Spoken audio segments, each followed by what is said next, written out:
ကုသိုလ်မြတ်မြတ်မြတ်ပြုတော်မူကြပါကုန်လောသာဓုသာဓုသာဓုအမယောင်ဒီကုသိုလ်နာမည်နဲ့ကြည်လာတာအားလုံးပဲမင်္ဂလာပါရှင်ဓမ္မတုဒ္ဒပိုင်းချဖြူပါဒီနေ့မှာတော့ကျမတို့ကမြတ်စွာဘုရားရှင်ကိုရောမြတ်ကြီးလွန်ခဲ့တဲ့နှစ်ပေါင်း2500ကျော်ကခုနှစ်တာတရင်သုံးခဲ့တဲ့ကိလာတတောင်တော်မြတ်ကိုတွားရဖူးမြော်မှာဖြစ်ပါတယ်ရှင်ကျမတို့နဲ့အတူတူလိုက်ပါကြည့်ရှုကြပါအောင်ရှင်ကျမတို့ဓမ္မမိတ်ဆွေတစုမွန်ပြည်နယ်ဘီလင်းခီးစံလေးကိုမနက်စောစောပဲစထွက်ခဲ့ပါတယ်ဒီနေ့မှာတော့ကိလာတဆရာတော်ဘုရားကြီးကိုရင်ဆုံးဖူးမယ်ပြီးရင်ကိလာတတောင်တော်ပေါ်တက်ပြီးတော့ကိလာတဆန္ဒရှင်စီတော်မြတ်ကြီးကိုဖူးမယ်ဒါပြီးရင်တော့စိုက်ထီးဆောင်စီတွေဘက်ကိုတွားရောက်ဖူးမြော်မယ်ဆိုပြီးတော့ရည်ရွယ်ချက်နဲ့တွားခဲ့တာဖြစ်ပါတယ်အခုတော့ကျမတို့ကိလာတဆရာတော်ဘုရားကြီးရဲ့အကြောင်းကိုရောက်ပါပြီကျောင်းဝင်းကြီးကလည်းအခြေကြီးပဲအရင်ပဲလေအေးချမ်းပါတယ်တိတ်ဆိတ်ငြိမ်သက်ပြီးတော့တော်တော်လေးကိုနေလို့ကောင်းတဲ့အကြောင်းဖြစ်ပါတယ်ရှင်တောင်တော်ပေါ်တက်ရတာရောတဘာဝရှုခင်းလေးတွေမြင်ရတာရောစိတ်ကိုအမတန်အေးချမ်းစေပါတယ်ဒါကတော့ဆရာတော်ဘုရားကြီးကျောင်းကိုသွားတဲ့လမ်းလေးပေါ့နော်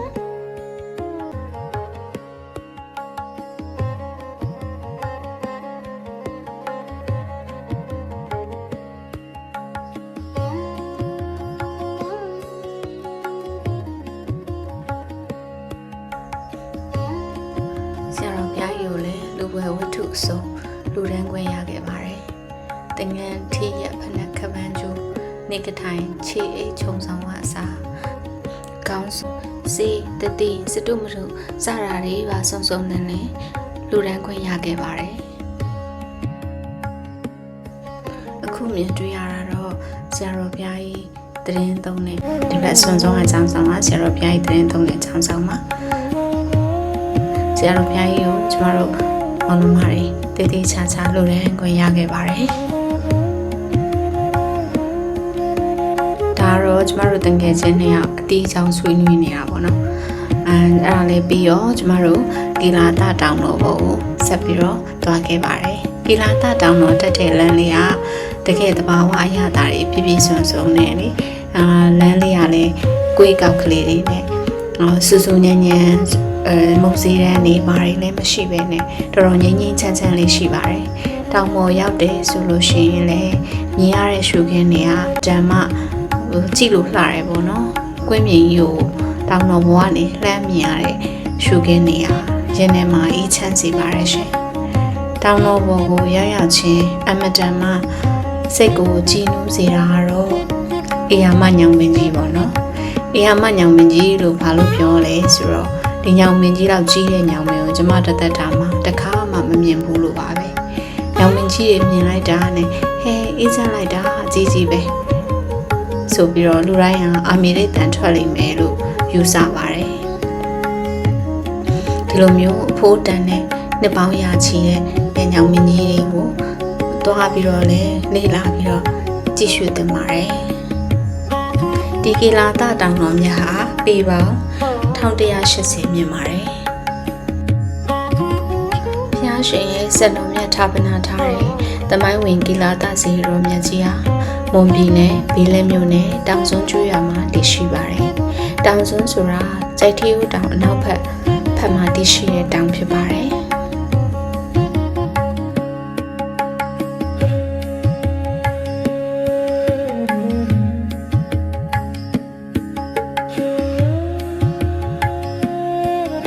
ကျမတို့တကယ်ချင်းတစုကိလာတတောင်တော်ပေါ်ရောက်တာနဲ့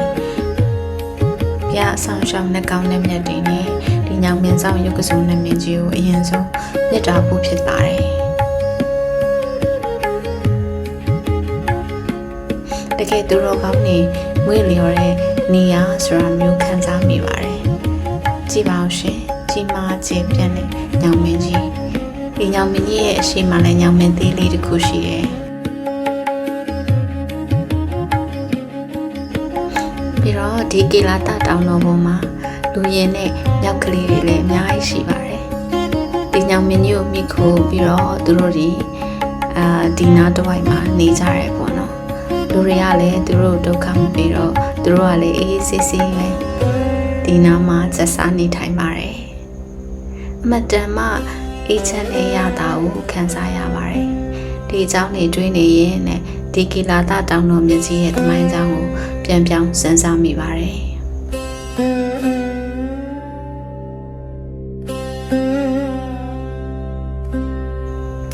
ဒီကီလာတတောင်တော်မြတ်ကနှစ်ပေါင်း2500ကျော်တဲ့ဟိုကသမိုင်းကြောင်းခိုင်ခိုင်မာမာရှိတဲ့တောင်တော်မြတ်ဖြစ်ပါတယ်ဒီကီလာတတောင်တော်ရဲ့သမိုင်းကြောင်းကိုပြောမယ်ဆိုလို့ရှိရင်မြတ်စွာဘုရားရှင်ကိုရောမြတ်ကြီးကမဟာတက္ကရာ112ခုနှစ်ဝါရော8ဝါမြောက်ပေါ့နော်အဲ့ဒီချိန်မှာဂဝံပတိယဟန္တာရဲ့ပင်ဖိတ်ချက်အရဒီသုဝနာဘူမိတထုံမျိုးကိုကြွားချီတော့ဒေသစာကြီးကြွားချီတော်မူရဲပေါ့နော်ကြွားချီတော်မူတဲ့ချိန်မှာတထုံဘရင်တိတ္တဓမ္မတိဟရာဇာမင်းနဲ့မူမတ်ပြည်သူတွေကဒီကီလာတတောင်တော်ပေါ်မှာယာယီစံကြောင်းတော်စောက်လို့လှူရန်ပြီးမြတ်စွာဘုရားရှင်ကိုရောမြတ်ကြီးကိုတရင်သုံးတော်မူဖို့ပင်ဖိတ်လျှောက်ထားရဲပေါ့နော်မြတ်စွာဘုရားရှင်ကိုရောမြတ်ကြီးဟာဒီကီလာတတောင်တော်ပေါ်မှာ9ရက်တာတရင်သုံးခဲ့တာဖြစ်ပါတယ်ရှင်တောင်တော်မြတ်ရဲ့သမိုင်းကြောင်းကိုနားထောင်ရင်းနဲ့ညောင်မင်းကြီးရဲ့ရှုံမကြီးတဲ့အလှအောင်လည်းခန်းစားကြည့်ပါဦးရှင်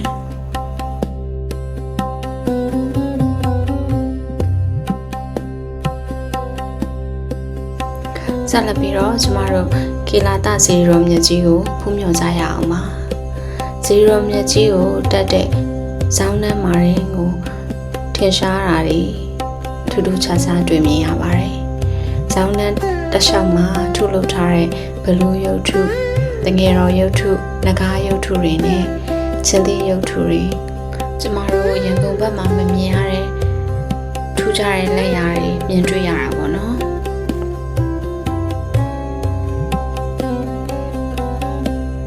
ဆောင်းနှမ်းလေးရလဲလာတော့တူတူတပုံလေးရိုက်ခဲ့ကြပါသေးတယ်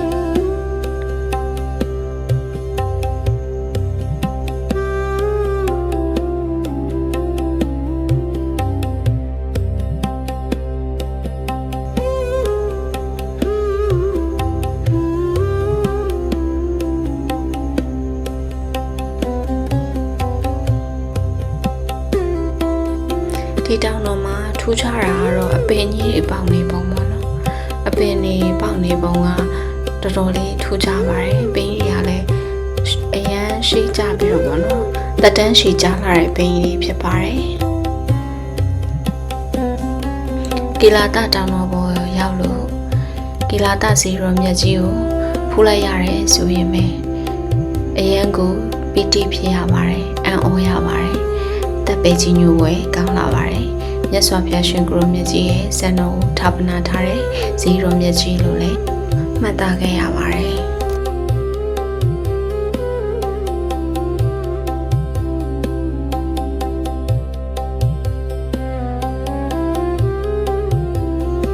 ဇီရောမြတ်ကြီးတည်ထားတဲ့ကီလာတတောင်တော်ပေါ်ကနေပြီးတော့ပတ်ဝန်းကျင်ကိုရှုမြော်ကြည့်လိုက်မယ်ဆိုလို့ရှိရင်ဘင်းလင်းမြို့နယ်တစ်ခုလုံးရဲ့လှပတဲ့ရှုခင်းတွေကိုကွက်ကွက်ကွင်းမြင်ရပါတယ်။အရန်လေစွပြန့်ချီနူးဝဲကောင်းတဲ့မြင်ကွင်းတွေဖြစ်ပါတယ်ရှင်။ဟိုးဝေးရတောင်တန်းတွေကိုမြင်ရတဲ့ခံစားချက်ကလည်းလူကိုကြည်နူးစေပါတယ်။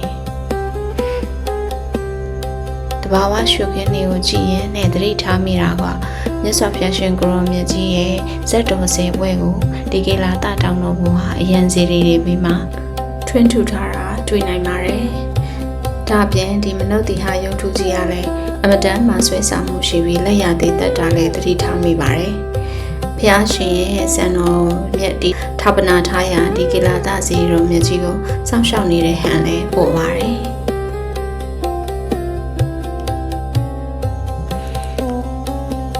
ဘုရားပပတ်လင်းကိုဖူးမြော်နေရင်နဲ့မြတ်စွာဘုရားရှင်ကိုရောမြတ်ကြီးကြွချီတော်မူလာတော့အကြောင်းလေးခေါင်းထဲရောက်လာပါတယ်။မြတ်စွာဘုရားရှင်ကိုရောမြတ်ကြီးဟာဒီတထုံပြူဒီတစားကြီးကြွချီတော်မူလာတော့က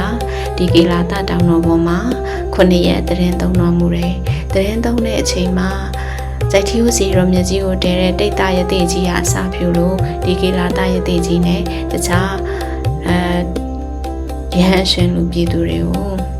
စံတော်ပေါင်း33ဆူတောင်ချီးမြှင့်ခဲ့တယ်လို့မှတ်သားမိပါတယ်။ အဲ့ဒီထဲမှာဒီကေလာတတောင်တော်မှာရှိတဲ့ကေလာတယတိကြီးကတော့ဒီကေလာတတောင်တော်ပေါ်မှာမြတ်စွာဘုရားရှင်စံတော်မြတ်ကိုထပ်ပနာပြီးတော့ကေလာတစီရီတော်ကိုတည်ထားကိုးကွယ်ခဲ့တာဖြစ်ပါတယ်ဒေတာယတိကြီးကစံတော်မြတ်တွေကိုတင်းကျပ်တော်မှာကိုးကွယ်ထားပြီးတော့ဂျက်ချီယိုစီတော်မြတ်ကြီးမှာထပ်ပနာခဲ့တာဖြစ်ပါတယ်ရှင်မွန်ပြည်နယ်မှာမြတ်စွာဘုရားရှင်ကိုရောမြတ်ကြီးရဲ့စံတော်တွေနဲ့တည်ထားတဲ့ဇီရီတော်တွေအမြောက်အများရှိနေပါတယ်။မွန်ပြည်နယ်ဟာရေကန်မြေကန်ကောင်းပြီးတော့အမတန်မှတောတောင်ရင်းမြေသဘာဝတွေလှပတာဖြစ်တဲ့အတွက်တစ်ခါဖျားတွေကိုတွားရောက်ဖူးမြော်ပြီးစိတ်ပန်းပြေဖို့တင့်တော်တဲ့နေရာဒေသတစ်ခုလည်းဖြစ်ပါတယ်ရှင်။ယခုဖူးမြော်နေရတဲ့ကေလာတစံတော်ရှင်စီရောမြတ်ကိုရှေးခါတုန်းကတော့ကြိုက်ကေတရစံတော်ရှင်စီရီလို့ခေါ်ကြပါတယ်။ကေလာတရတိကြီးတည်ထားတော်မူခဲ့တဲ့ဒီကြိုက်ကေတရဇီရောမြတ်ကြီးဟာနှစ်ပေါင်းကြာလာတဲ့အခါကျတော့ပျက်စီးယွင်လာခဲ့ပါတယ်။အဲ့လိုနဲ့သာသနာတော်နဲ့235ရောက်မှာတထုံတိုက်ကလားမြို့သားကြီးကတဘောမင်းလက်ထပ်ပေါ့နော်။သူကပြန်လဲတည်ထားခဲ့တဲ့အတွက်ဒီဇီတော်ရဲ့ဘွဲ့တော်ကြိုက်တီလပေါ်လို့လည်းခေါ်ကြပါတယ်။နောက်ပိုင်းမှာကြိုက်ကေတရကြိုက်ကေလာတအဲ့ဒီနောက်မှာတော့ကေလာတဖျားဆိုပြီးတော့ဘွဲတော်မျိုးကိုအမျိုးမျိုးပြောင်းလဲခေါ်တွင်ခဲ့ကြောင်းလည်းဖတ်မှတ်ခဲ့ရပါတယ်ရှင်။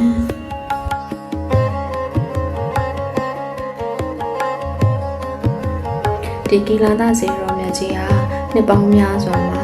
တဘာဝဘေးရန်တွေလည်းမျိုးစုံကြုံတွေ့ခဲ့ရတာဖြစ်တဲ့အတွက်ပျက်စီးယွင်မှုတွေရှိခဲ့ပေမဲ့လည်းတက္ကရာ235ခုနှစ်မှာတိရိဓမ္မတောကမင်းကြီးက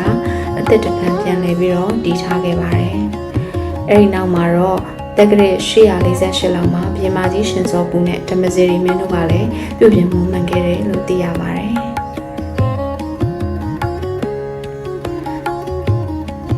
ဒီဇီရောကြီးကိုစတင်မွမ်းမံခဲ့တဲ့တိုက်ကလားမြို့သားပေါ့နော်တဘောမင်းလက်ထက်တုန်းကဇီရီတော်ကြီးရဲ့ညံတော်ကအတောင်50ပဲရှိပါတယ်အတောင်50ပြည့်ဇီရီတော်ဖြစ်ပါတယ်အခုခါမှာတော့ညံတော်အမြင့်113ပေ6လက်မှာရှိတယ်လို့သိရပါတယ်ရှင်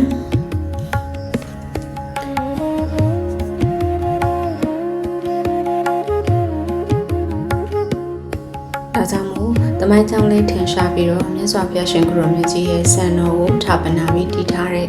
ဒီတာယာလှပတဲ့ပတ်ဝန်းကျင်ရှိတဲ့တပ်ပေကြီးမျိုးပဲကောင်းတဲ့ကေလာတစီရောမြတ်ကြီးကိုတစ်ခါတော့လာရောက်ဖူးမြော်ကြဖို့မွန်တို့ဌာနီကမွန်ပြည်သူတွေကိုစားကျမဖိတ်ခေါ်ပေးပါတယ်ကေလာတစီရောမြတ်ကြီးကိုလာရောက်ဖူးမြော်ပြီးတော့တောင်းစုတွေလည်းပြေးကြပါစေရှင်ကေလာတစီရောမြတ်ကြီးကိုလာရောက်ဖူးမြော်ဖို့အတွက်တောင်းတလန်းနေရလဲကြိုက်ချီဆောင်ဆရာတော်ဘုရားရဲ့ကြိုးပမ်းအားထုတ်မှုကြောင့်အကုန်လုံးအဆင်ပြေပြေချောချောမွေ့မွေ့နဲ့အေးချမ်းချမ်းဖူးမြော်လို့ရပါတယ်ကိုပိုင်ကားလေးတွေနဲ့တက်လို့ရပါတယ်အဲ့တော့တစ်ခါလာရောက်ဖူးမြော်ကြပါရှင်ကျမတို့ဓမ္မမင်းဆွေမောင်နှမတစုပါလဲဆက်လို့ရှင်ကေလာတဇီရောမြတ်ကြီးမှာကုသိုလ်တွေပြုပဋ္ဌာန်းဒေသနာတွေပြုပြီးတော့အညာတွေပြုဝေခဲ့ပါတယ်ထပ်တူထမ်းများကုသိုလ်ရကြပါစေလို့လည်းဆုမွန်ကောင်းတောင်းပေးပါရရှင်ဒါကြောင့်မို့အေးချမ်းသာရပြီးတော့စိတ်ငြိမ်လာတဲ့ကေလာတဇီရောမြတ်ကြီးကိုလာရောက်ဖူးမြော်ရင်းနဲ့ကုသိုလ်ဆုစုရိလူတက်ပွားများနိုင်ကြပါစေ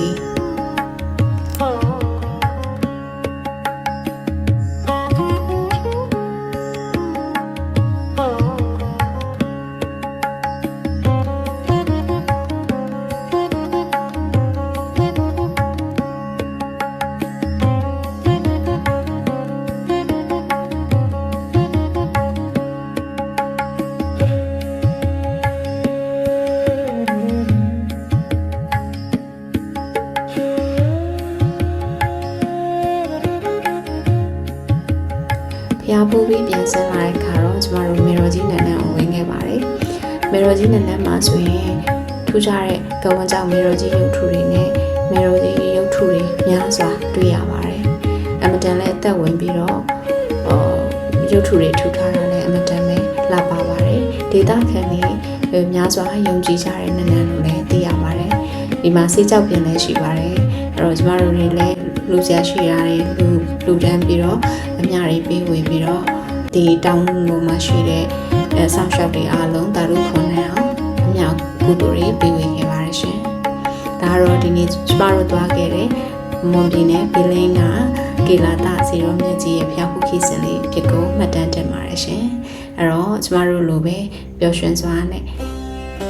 အေးချမ်းစွာနဲ့ကေလာတာစီရောမြတ်ကြီးကိုတွားရောက်ဖူးမြော်နိုင်ကြပါစေလို့ဆုမွန်ကောင်းတောင်းပေးလိုက်ပါတယ်ရှင်